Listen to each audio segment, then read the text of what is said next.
बर्रे सगीर की तारीख में कभी भी ऐसी हिंदुस्तान में हुकूमत नहीं आई जो मुसलमानों से और पाकिस्तान से इतनी नफरत करती है जितनी नरेंद्र मोदी की हुकूमत करती है।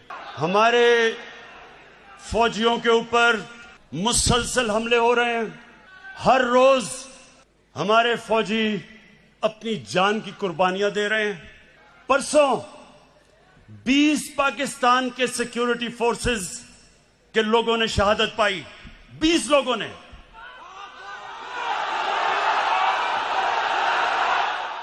ये क्यों अपनी जान की कुर्बानियां दे रहे हैं? हमारे लिए, मुल्क के लिए। ये गीदड़ जो दुमदमा के बाहर भागा था, वहां बैठ के आर्मी चीफ के ऊपर जो उसने कल जुबान इस्तेमाल की, ये जनरल जिलानी के घर के ऊपर सरिया बनाते हुए मिनिस्टर बना था। ये वो आदमी है जो ज़ियाउल हक के जूते पॉलिश करते करते चीफ मिनिस्टर बना था। ये वो आदमी है जिसने जनरल दुरानी आईएसआई के जब चीफ थे, पीपल्स पार्टी के खिलाफ जब इलेक्शन हुई तो मिरान बैंक से इसने करोड़ों रुपया लिया था इलेक्शन लड़ने के लिए। डीजी आईएसआई की सुप्रीम कोर्ट को रिपोर्ट थी। लेकिन इस मुल्क की बदकिस्मती ये कि हमारे मुल्क की अदालतों ने इसकी मदद की हमेशा। ये वो आदमी है जिसने आसिफ जरदारी को 2 दफा जेल में रखा था। जनरल बाजवा ने नहीं डाला था और उसको कहता था पाकिस्तान का करप्ट तरीन आदमी है वो जरदारी। इसको ऊपर हुदैबा पेपर मिल का केस उसने इसके ऊपर बनाया था, जिधर अरबों रुपए इन्होंने करप्शन करके पैसा बाहर भेजा था, वो उसने नवाज शरीफ पे बनाया था। जनरल बाजवा ने नहीं बनाया था। ये वो नवाज शरीफ है और जरदारी। इन दोनों के ऊपर एक किताब निकली थी, उसका नाम था कैपिटलिज्म्स अकिलीज हील। रेमंड बेकर ने किताब लिखी थी। ये इनके पहले दौर के बाद जब इन दोनों ने 2 दफा बारियां लेकर मुल्क को लूटा था, उसने किताब लिखी और उसके ऊपर पूरा चैप्टर दिया कैसे इन दोनों ने इस मुल्क से पैसा चोरी करके मुल्क से बाहर लेके गए। जनरल बाजवा ने नहीं लिखी थी, रेमंड बेकर ने लिखी थी। उसके बाद 3 और इनके ऊपर किताबें हैं जिनमें आप पढ़ें कि इन्होंने इस मुल्क से कैसी गद्दारी की। एक ओबामा's वॉर, एक है सूस्कीन, उसने किताब लिखी the way of the world.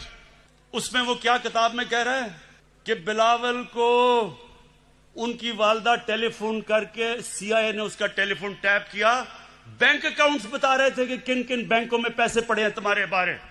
जो बाहर, अब जरा गौर से सुने मेरी बात, क्योंकि मैंने बाहर एक केस लड़ा हुआ है, हर जाने का केस बाहर लड़ा हुआ है ये इन बोथम के खिलाफ और जीता था केस। वहां क्या होता है, वहां जब आप कोई किताब लिखते हैं, 4 किताबें मैंने बाहर पब्लिश करवाई हैं, एक एक लफ्ज उस किताब में आप लिख नहीं सकते। वकील बैठता है और देखता है कि क्या आप साबित कर सकते हैं चीजें, नहीं तो आप कोई किताब नहीं बाहर लिख सकते क्योंकि इतने सख्त कानून है वहां। तो जो इनके ऊपर चीजें लिखी हुई हैं, एक गोस्ट वॉर्स है, एक और किताब, उसमें लिखता है कि नवाज शरीफ अमेरिकनों को कह रहा है कि अपने फौज यहां ले आओ। वो अपनी फौज से डरा हुआ था, अमेरिकी फौज को कह रहा था कि मुझे प्रोटेक्शन दो। उस किताब में लिखा हुआ है। ये वो लोग हैं, ये अपना चोरी किया हुआ पैसा बचाने के लिए ये इस मुल्क को बेच सकते हैं। इनका तो पैसा खुदा है। इन्होंने जो इस मुल्क से किया है वो मीर जाफर और मीर सादिक ने अपनी कौमों से किया हुआ था। पहले अपनी जात के लिए, अपने फायदों के लिए उन्होंने अपनी कौमों को गुलाम बनाया था। ये जो बाहर बैठ के इसने पाकिस्तानी फौज के ऊपर, ये हमला जनरल बाजवा पे नहीं है, ये पाकिस्तानी फौज पे हमला है। यही बात नरेंद्र मोदी कर रहा था जब नरेंद्र मोदी ने बार बार स्टेटमेंट्स दी कि हमें नवाज शरीफ पसंद है लेकिन हमें जो पाकिस्तान का आर्मी चीफ है वो दहशतगर्द है। वो बार बार ये कहता था और नवाज शरीफ चुप बैठा हुआ था। मुझे क्यों नहीं नरेंद्र मोदी कहता कि इमरान खान ठीक है लेकिन जनरल बाजवा गलत है? वो क्यों नहीं कहता? क्योंकि उसे पता है उसे पता है कि मैं हिंदुस्तान की असल दुनिया में नरेंद्र मोदी की शक्ल दिखाई है दुनिया में कि कितना बड़ा इंतहा पसंद है ये। सो ये जो आज इसको हिंदुस्तान अखबारों के अंदर जो तारीफें हो रही हैं नवाज शरीफ की, बड़ा जी जमहूरी आदमी है, ये फौज को कह रहा है कि अपना काम करो क्योंकि नवाज शरीफ जमहूरी है।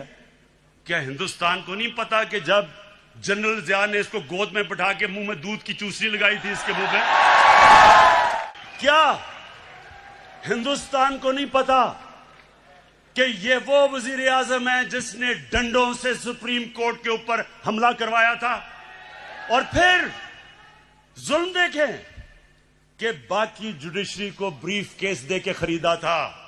ये वो नवाज शरीफ है जो आज बड़ा जमहूरी बन रहा है। ये वो नवाज शरीफ है जो टेलीफोन कॉल करके कहता था जस्टिस क्यूम इसको 3 साल नहीं बेनजीर को 5 साल सजा दो।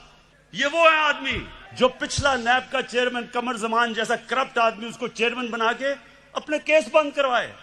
इसके लिए अदलिया तब तक ठीक है जब तक अदलिया इसके साथ खड़ी है। हुदैबा पेपर मिल का ओपन एंड शट केस जब बंद होता है, अदलिया बंद करती है, तो अदलिया बहुत अच्छी है। जब 5 मेंबर बेंच अदलिया का पैनमा के केस में इसको सजा देता है तो क्यों निकाला करके दौरा करके अदलिया को बुरा भला कहना शुरू कर देता है। क्या पैनमा का केस जनरल बाजवा ने किया था? इंटरनेशनल जब इंकशाफ हुआ था तो वो क्या पाकिस्तानियों का कसूर था? सारी दुनिया के अंदर इंकशाफ हुआ जिसमें पता चला कि हर मुल्क के पॉलिटिशियंस ने किस तरह मुल्क से पैसा चोरी करके ऑफशोर कंपनी में पैसा रखा हुआ था। तो तब किसका कसूर था? यहां लोगों के सामने बेशर्मी से झूठ बोलते हैं। वो भी झूठ बोलता है, उसका भाई भी झूठ बोलता है, बेटे भी झूठ बोलते हैं, बेटी भी झूठ बोलती है, और वहां जाके तकरीरें कर रहे हैं कि जी बहुत बड़े ये जमहूरियत के लिए खड़े हैं।